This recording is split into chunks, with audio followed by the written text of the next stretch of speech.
First pendants out of the way. So we're on our way to talk to Sasharella right now and get the running boots, which become very important in running fast, obviously, making the game go a little faster, so I'm not walking my slow ass everywhere.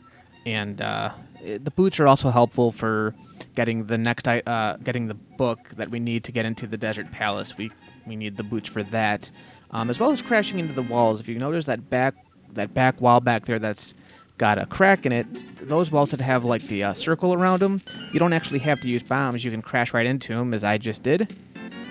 We're gonna get some treasures.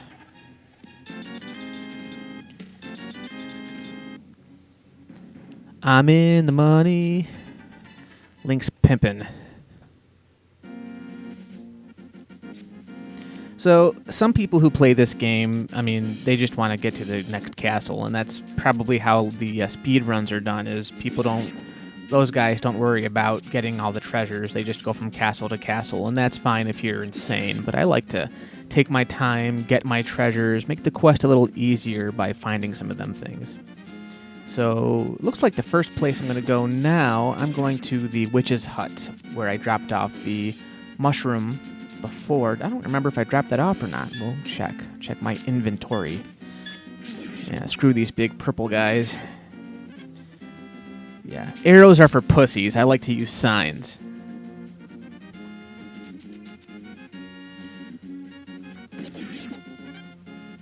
Boom. I'm Robin Hood. Yep. Now, the mushroom I got from the first walkthrough, I didn't really talk about it, but you find that up in the Lost Woods on the upper left-hand side of the screen, right before you get into Kakariko Village for the first time. You can go into the forest and find a mushroom, which I just gave to the witch. Come back a little later for something else that I get from there. Something useful. Not that you don't really use the magic powder for very much, but here I am stumbling around. Sometimes I forget where I go. It's funny when he runs, it's like he's leaving little fart trails everywhere. So I'm headed down to the Desert Palace, and there's a couple of things I want to get before I go there. Where I'm going right now is this little, I don't know what it's called. This little water sanctuary right here. You can get a heart container here if you go inside. There's some bombs in there. Remember to tell me that you can push A to pick up a bomb you've already placed. Push the A button. Go back out. Go back in. Move these blocks a different way so I can get into that door up there. Mr. Skull and Crossbones. If you pull the left lever, I think your mom dies. But the right-hand side, yep, you pull on that, and the water goes through. And then what happens is, there we go, the water goes away, and you can pick up that fish if you want to. Pick you up. Can I get the heart piece at the same time? No, I can't. So I throw the fish, get my heart piece, and then this is a pretty cool trick. You can either fillet the fish and have them for dinner, or you can throw them in the deep water and get some roupage. Not to be confused with cleavage. The fish actually talks to you, which is funny. It's like the only animal in the game that talks to you.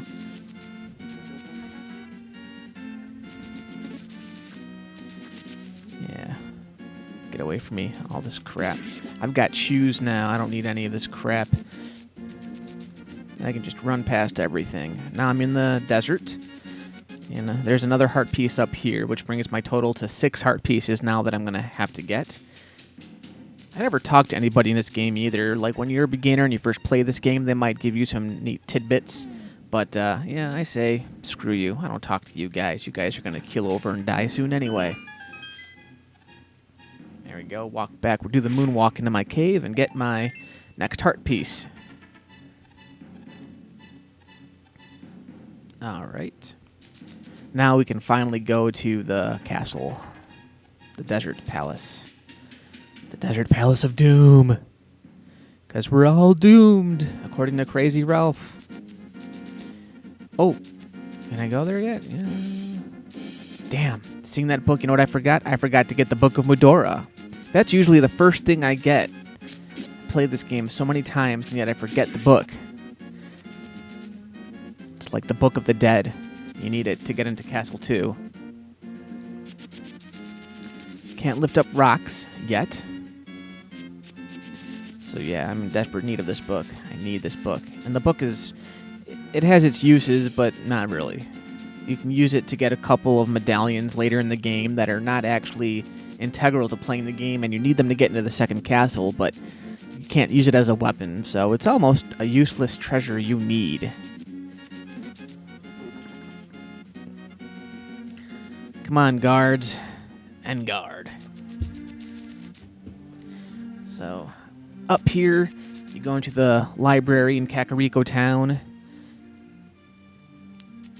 and you just crash into that bookcase, and there you go. And notice how, like, without the boots, the running boots, you couldn't, or the Pegasus shoes, whatever, you couldn't have gotten that book. So certain treasures impact you opening up better, larger parts of the game, which is pretty neat.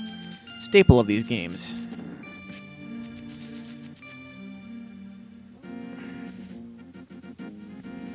Dun-dun-dun-dun-dun. Dun-dun-dun-dun-dun. Dun-dun-dun-dun. Die, you son of a bitch.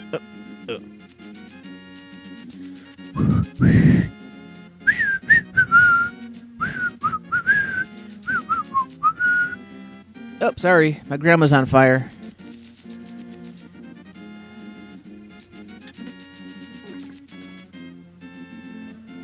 Now, where to now? Where am I going? I don't even know where I'm going anymore. Oh, you know what? I can probably go up to the witch's house now and get the magic powder, which is helpful.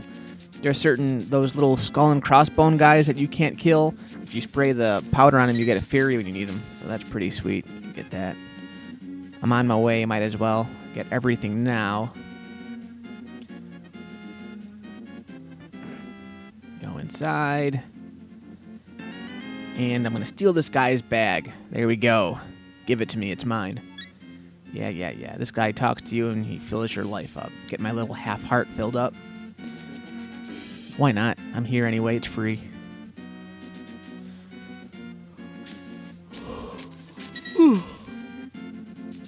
I can play this game in my sleep. You're lucky, wee purple man. I don't kill you today. I think I want to go get my ice rod, too. See, I keep going down here. There's absolutely nothing down here I need. I'm going to go over here, back down into desert territory, because, every Nintendo game has to have a desert level. Yep, going to get my ice rod. Now, the ice rod you don't need till much later in the game. I never actually use it, but I found out it can be quite helpful to kill some bosses that you would never need it for. But it really helps, especially in the second dungeon. And I'll show you that, because that's where we're headed to, the second dungeon. And in the desert palace, you get a really cool treasure, one of my favorite things in the game, a necessity for a lot of objects. Get rid of a lot of these stones. Go in here. I think in the next cave over, there's just some fairies, so I don't need them right now. Yep, go in here, get my magical ice rod, my pleasure toy. Looks like a blue dildo. I just had to say it before somebody else did. But Link and Zelda like to get a little freaky. Yeah. And I can't swim yet. So weird. A hero that's just gone off and killed like a bunch of knights and is just going up against all these bad guys, just saved the princess, but he can't swim until he gets flippers. That's funny if you really think about that. It's kind of like Superman if you needed floaties to swim. I don't know. Whatever. I'm Jewish. I need the money. Get every penny. Now, I think in here there's some rupees. Quite a bit if I'm not mistaken. Let's go in here and find out. Kill all these moldworms. I think that's what they're called. Yeah. And, I need my boomerang because I need my 5 ruples. There we go.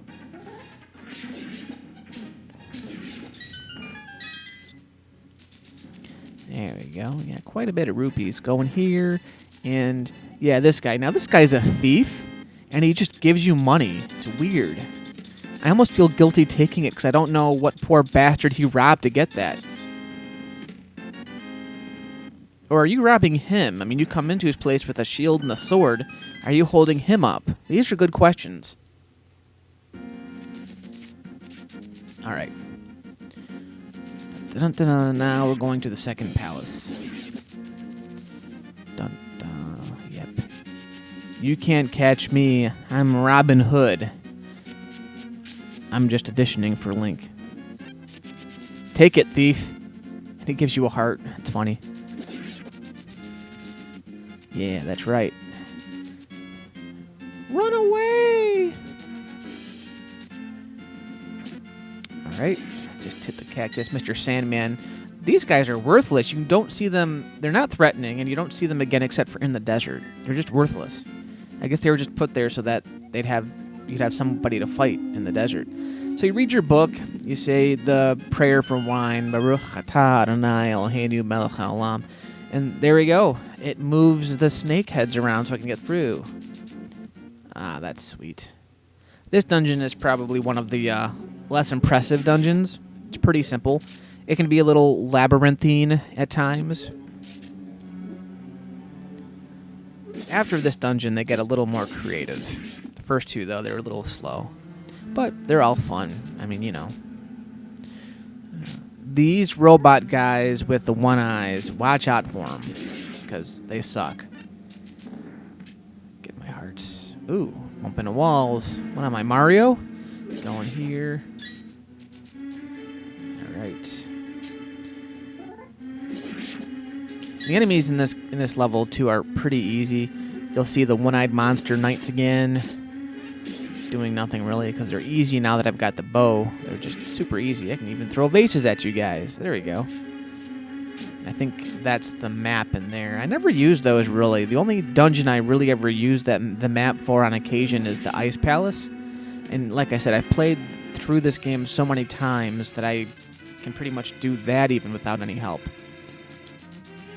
Alright, so I'm going to go to my left now because I need a key. Go in here. Yep, here we go. See, now you can use the boots to bash into that, grab my key.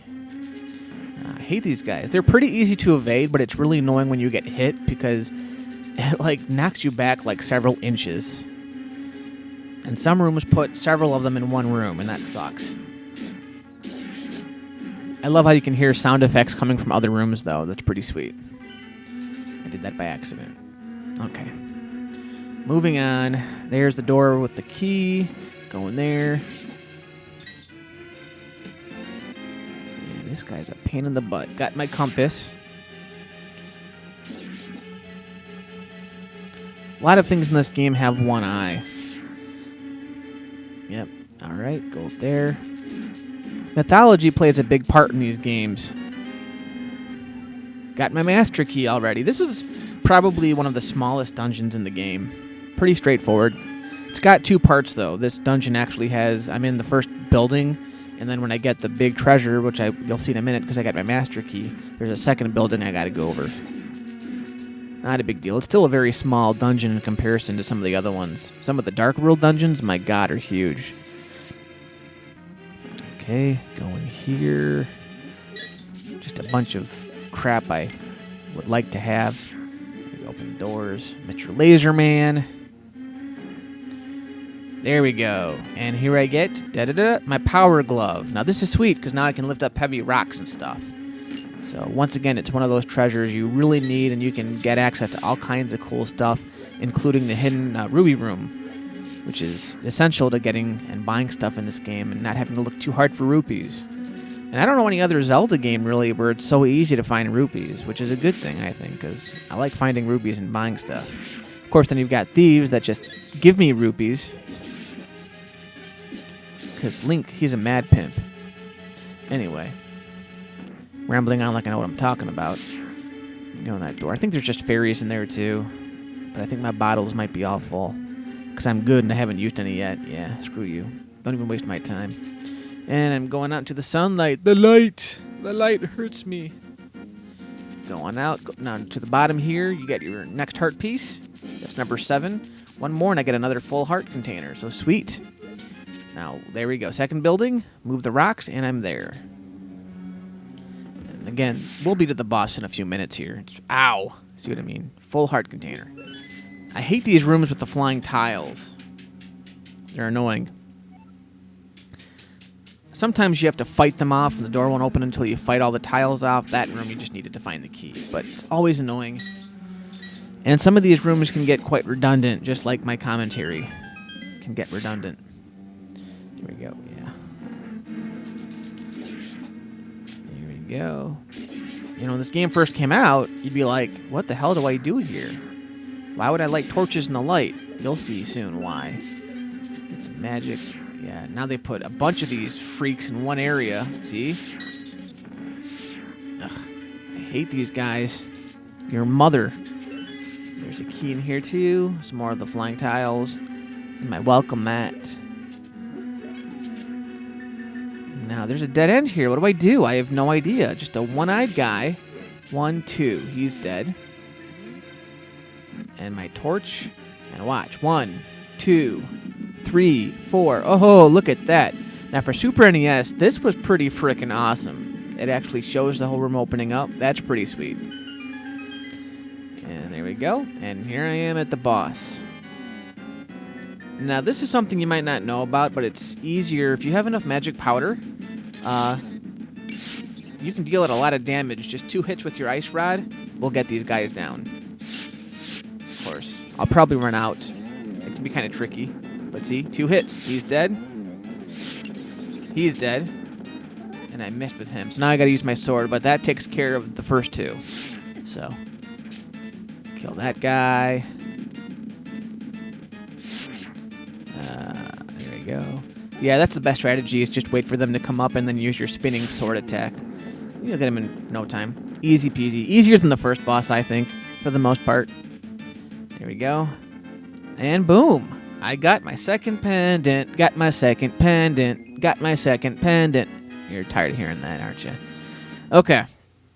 So that's it. That's, yep, we got my pendant of power. Next episode, we'll go up to the Tower of Hera up in the Death Mountain, and that'll take a little while because there's a few things you got to do before you go up there. Get my Moon Pearl, and then it's off to fight a Ganem. So, see you next time, guys. Thanks for watching.